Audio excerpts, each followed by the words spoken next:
Olá! Vim falar um pouquinho sobre a publicação do meu artigo, né, científico, que foi em referência ao meu mestrado. O tema dele é a performance do exercício de sprint intervalado em veganos. Então, a comparação que eu fiz no meu mestrado foi comparar esse exercício de alta intensidade entre veganos e onívoros, são as pessoas que consomem carne.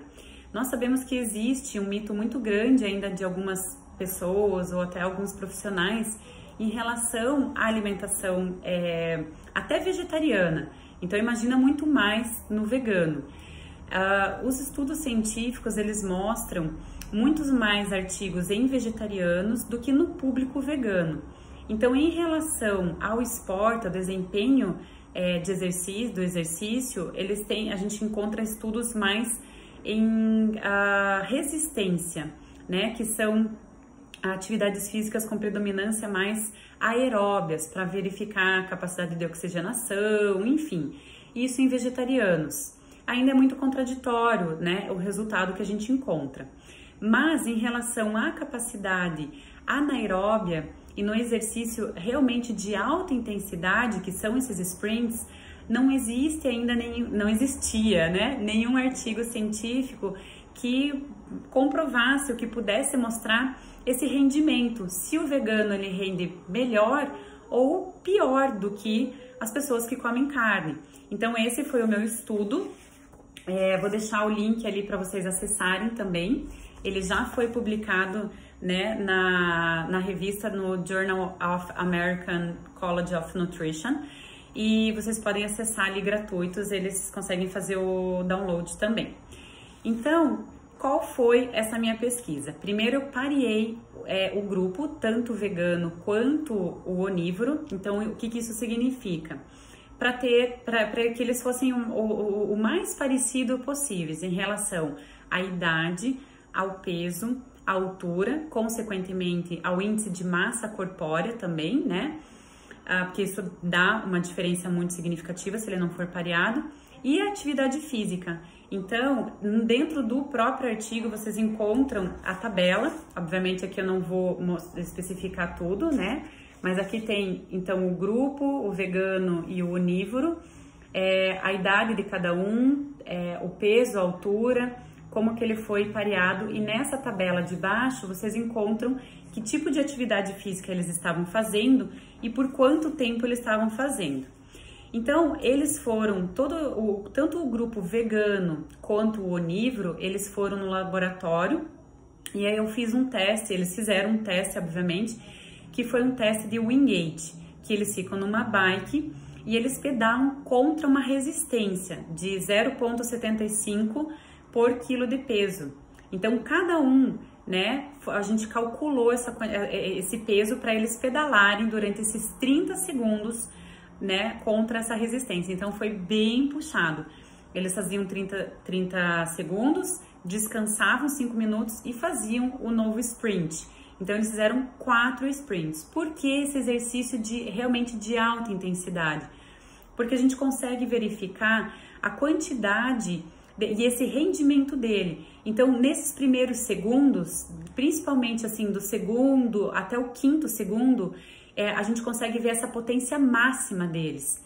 E não houve diferença significativa entre os grupos e nem do próprio grupo com o teste, tá? Então, aí mostra que a gente não teve essa diferença ali na potência pico, que a gente chama, de veganos e onívoros.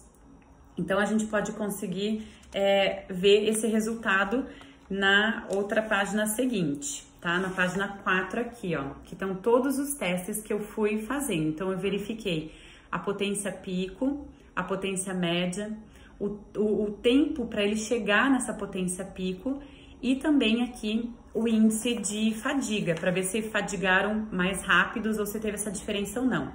Em relação à potência pico, é importante lembrar e ressaltar aqui que ela está relacionada com essa ressíntese de fosfocreatina.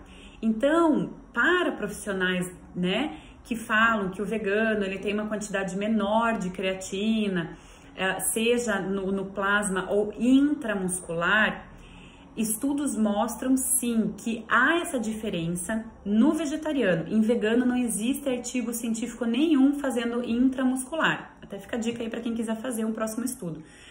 Mas no vegetariano já mostra que essa quantidade de creatina intramuscular é menor, porém menor ainda dentro da normalidade que a gente tem de creatina.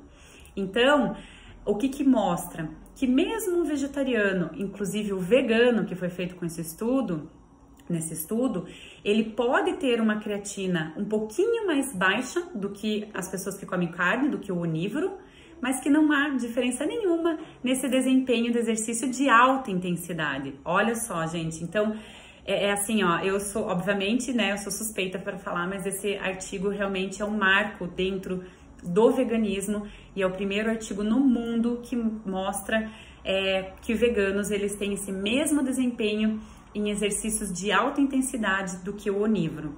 E em relação à potência média, ela está relacionada com a quantidade de um outro aminoácido, que é a beta-alanina, que é muito falada também, que ela, junto com a histidina, elas vão formar carnosina.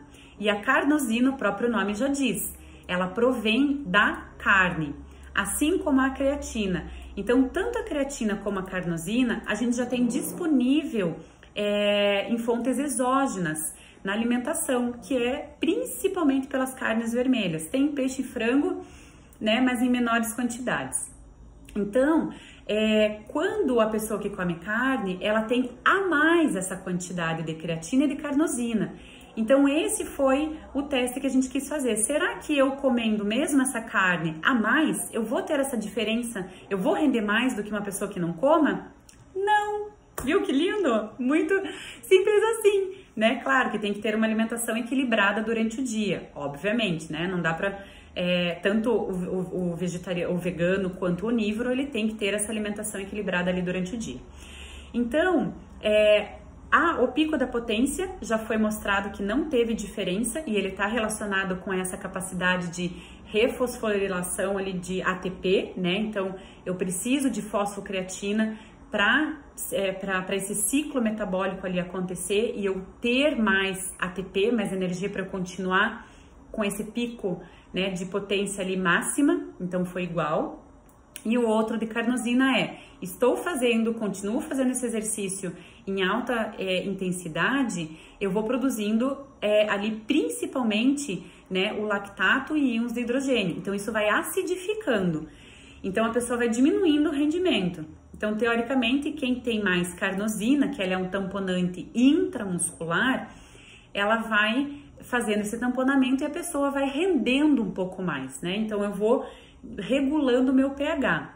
Então, a hipótese seria que o vegano, ele renderia menos, porque ele não tem essa ingestão externa de carnosina. Mas não foi isso que a gente encontrou no estudo. Então, nós encontramos que o vegano, ele teve o mesmo rendimento nessa potência média e no índice de fadiga do que as pessoas que comem carne. Então, mostrando que tanto a creatina, consumo de creatina como de carnosina, ela não vai influenciar ali nesse rendimento, no desempenho de exercícios de alta intensidade. Então, e uma coisa muito importante também, que foi feito, tá? A avaliação nutricional, o recordatório de todos os participantes, veganos ou onívoros, e teve sim um perfil um pouco mais de carboidrato em relação do vegano para o onívoro. Algumas vitaminas e minerais foi diferente sim, mas o mais importante também mostrando que a quantidade proteica de vegano e onívoro foi similar. Então, o que a gente encontra nesse estudo? Que não há diferença significativa no desempenho de exercício de alta intensidade, que foi o sprint intervalado entre veganos e onívoros. Então, eu fico muito feliz em realmente estar publicando esse primeiro artigo no mundo que mostra que o vegano, ele não tem essa potência, né, e esse rendimento menor do que o onívoro. Então, para quem é vegano ou vegetariano ou, né, tem a afinidade com o tema, manda para a pessoa, salva aqui e manda para a pessoa que realmente precisa ler esse artigo, precisa estudar um pouco mais, porque ainda existe, como eu falei, muitos profissionais que falam que vai ter deficiência de massa muscular, que ele não vai ter um rendimento bom, que ele vai ter deficiência de vitaminas e minerais, que ele vai ter deficiência de proteína. Gente, tá aqui o artigo, ó, bonitinho. Então, encaminha para todo mundo que vocês puderem ajudar, que é esse o meu objetivo, né? Então, sempre fazer esse trabalho com seriedade. Foi um trabalho que foi realizado durante 2 anos e meio, durante o meu mestrado, que eu ainda vou defender mês que vem, mas o artigo ele já foi publicado, então eu tô contando aqui em primeira mão para vocês. Comenta aqui e compartilha.